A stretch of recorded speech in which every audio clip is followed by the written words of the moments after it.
Once a giant, always a giant. For me, it's only a giant. What's going on YouTube? Diggy546. Definitely hit that subscribe button if you're new. Like the video if you like the video. And I won't tell if you click that bell. But let's go ahead and get into this. Alright, so today, as far as practice goes, as far as training camp goes, it was pretty uneventful. There was no drama with Kelvin Benjamin. There was no signing of any new players. I guess the Alfred Morris signing became official today. So it was official. Looney, it was his second day out at practice. He's someone that he said he got to cross-train in the last couple of days at least. At center and guard, he does have experience at both spots. I think he's going to be great depth for the Giants offensive line, and I love that move. Maybe if he's not a starter, that's fine, but to have him coming off of the bench is going to be great for us. To have other guys, I mean, shout out to Bobby Skinner on Twitter from Talking Giants. I think we have over 300 starts between the interior offensive linemen, and I guess if you include the backups, tackles too, I think over 300 something starts. So we have a lot of experience on the bench to where if you throw somebody out there, even if they're not the best offensive lineman, they're going to know what's going on because they've been here before. They have been in the trenches. They've been in games. They've started games, a lot of games. So that's one strength of our offensive line that makes me feel a little bit better than how I felt maybe even a couple of days ago or even last week. I still am coming to you to ask you to sign Austin Ryder. I'm not giving up on that until he gets signed. Some people don't like him because he's not best in the run blocking game, but I just think bring in as much good offensive lineman as you can. Even if he's only good at pass blocking, you need pass blocking in this league, and I think that's a lot more important than run blocking. If you wanted me to be honest with you, I just think it is. So bring in Austin Ryder, get it done so we have a really good pass blocking offensive line. I think we can potentially have that. Matt Parrott was back at practice doing his thing for the second day. You saw a couple of drills with him, practicing his sets. Same thing with Andrew Thomas over on the other side. We actually got to see our first Zach Fulton sighting with the first team. He played some left guard, which is interesting because he played right guard most of his career. But today he played left guard across from Will Hernandez, who was playing right guard.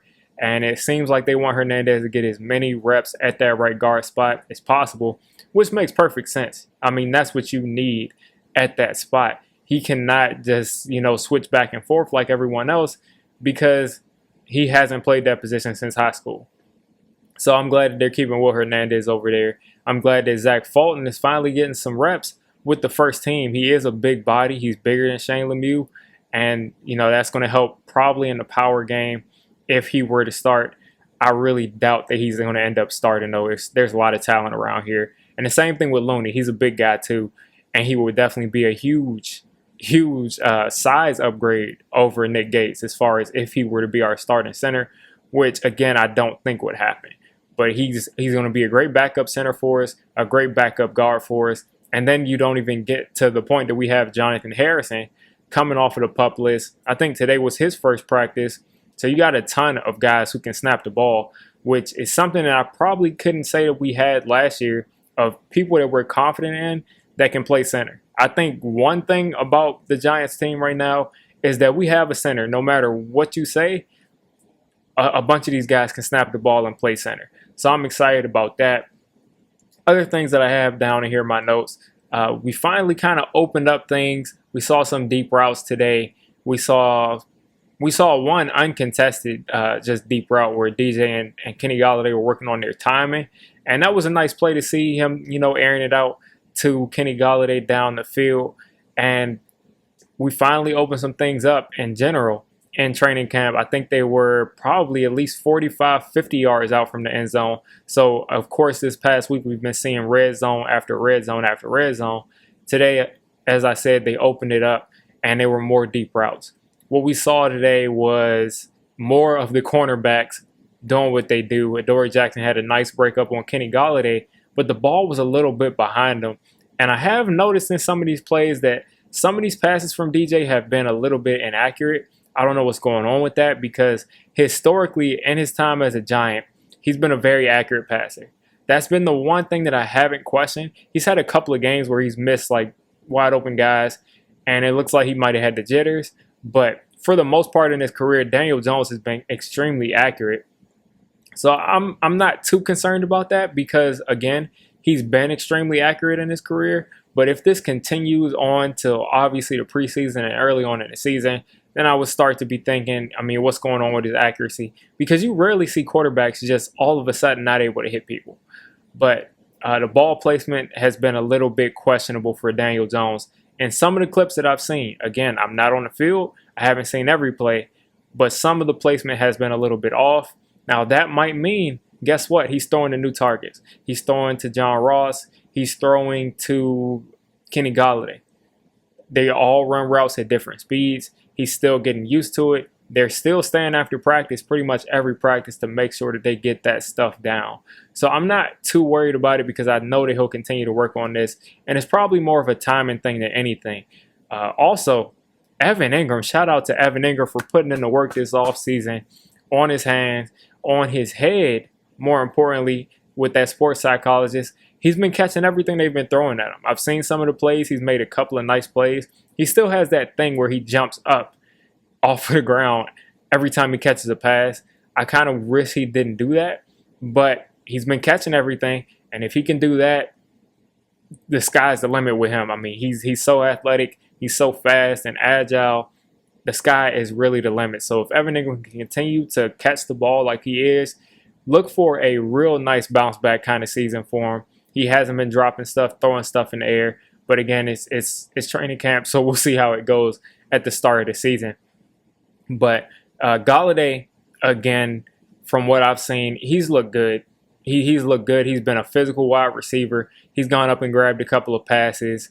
I saw him one-on-one against James Bradbury, where Bradbury had a nice press and jammed with the left hand, and Golladay just kind of ripped across and just muscled his way through James Bradbury, who's no weak corner. So Golladay, he's going to do a lot of great stuff for us this year. I can't wait to see him once DJ and him can get a little bit more on the same page, and they can make a lot of great plays for us for this upcoming season. And then something else I saw was John Ross. John Ross continues to impress me. He's catching the ball out there. I haven't seen any drops from him because, you know, the reporters, if you have a history of drops, the reporters are going to be all over that. I haven't seen any drops. I haven't heard about any drops. He's been, listen, I'm not even going to mention, you know, we all know what John Ross's issues in his career, and I just hope he can continue to defy what has happened to him and for the rest of his career. So he's been out there every day doing his thing, catching the ball, being explosive, being fast, and not only being fast, but also being sudden, being nice and short space. So to have him and Kadarius Toney on the field at the same time this season is going to be great. I think that he's going to make this roster, and I think he'll be rotated around and pretty much play every single receiver position. I think he can do it. He's played slot, he's played X, he's played everything. So I think John Ross is going to be a nice weapon for us this year. Not expecting him to have, 50, 60 catches, but I think he'll be able to make a nice share of big plays, and I'm excited about how he's performed this camp. He's also the primary returner on, I think, kick returns. We'll see what happens when Kadarius Toney comes back. And speaking of Kadarius Toney, we actually saw a Kadarius Toney sighting. We had a Kadarius Toney sighting. Joe Judge said that he would do some more today. He worked with the trainers pretty much the entirety of practice, but we did see him out there fielding for onside kicks. And he caught the onside kick that went his way. So for what it's worth, we saw him get out there on the field and shells for that day. And of course, we have padded practice tomorrow. I can't wait for that. I don't think that they'll involve Kadarius Toney in it because he hasn't even really run through drills, but he'll get out there and maybe do some individual drills or maybe some of the drills we've seen the last couple of days with his teammates. And maybe, just maybe, by next Sunday, because not this upcoming Sunday, but next Sunday, maybe he'll be ready to be able to go in that first preseason game. And I know that's going to make a ton of Giants fans happy. And maybe he'll be ready to go in the FanFest game, the FanFest event for the fans. Hopefully we'll see that. I don't know what the coverage like that will be. I don't live in New York, so I won't be able to get MSG, but hopefully they broadcast it somewhere because I'd love to see it. If not, hopefully some of these YouTubers are out there broadcasting it. But lastly, another thing we saw was Saquon. He ran some nice routes. We got one video of his route where he had a nice stop and start kind of Texas route, and he jumped off. He jumped in the air and looked really healthy. That leg looked really healthy and snatched the ball out of the air. So Saquon, he really looks like he's good to go. It looks like they're just being extra cautious, but I don't really see any limitations from the movement that I've seen from him these past couple of days. So not much eventful things happened today in training camp, but we are seeing some progress. And guess what?